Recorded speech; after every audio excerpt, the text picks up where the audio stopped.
आप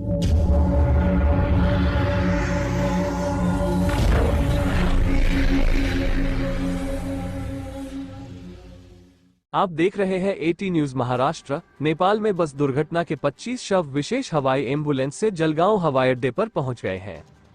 इस स्थान पर संरक्षक मंत्री गुलाबराव पाटिल, राज्य राहत और पुनर्वास मंत्री अनिल पाटिल, ग्रामीण विकास मंत्री गिरीश महाजन, जलगांव शहर के विधायक सुरेश भोले, भुसावल शहर के विधायक संजय सावकरे सहित संभागीय आयुक्त प्रवीण गेडम और कलेक्टर हवाई अड्डे पर पहुंचे हैं। केंद्रीय राज्य मंत्री रक्षाताई खडसे गोरखपुर से विशेष विमान से 25 शवों और 4 से 5 घायल नागरिकों को लेकर जलगांव हवाई अड्डे पर पहुंची है। स्वास्थ्य टीम के साथ 25 विशेष एम्बुलेंस हवाई अड्डे पर पहुंची है। स्वास्थ्य टीम में जिला शल्य चिकित्सक डॉक्टर किरण पाटिल, मोहाई के चिकित्सा अधीक्षक किरण सोनवणे, डॉक्टर विजय कुरकुरे सहित भुसावल तालुका के सभी मृत श्रद्धालुओं के परिजन बड़ी संख्या में हवाई अड्डे पर मौजूद हैं। देखते रहिए eighty news Maharashtra. Please like, share end subscribe.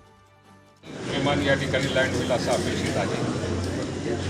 Jalgaon जिल्ह्याचे मंत्री गिरीश भाऊ महाजन, मी आणि मंगेश चव्हाण आमदार आणि वरणगाव तळवेल या तिन्ही ठिकाणी ज्या लोकांच्या घरी दुःखद घटना झाली तिथं भेट देऊन आलेलो आहे। विमान आल्यानंतर सगळ्या ॲम्ब्युलन्सची व्यवस्था झालेली आहे।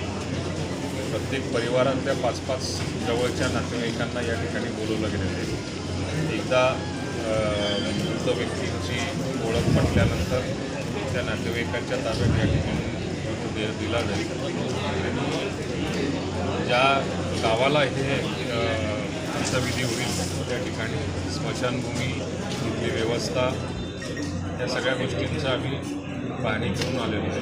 आता आल्यानंतर बॉडी जी असेल ती प्रत्येक नातेवाईक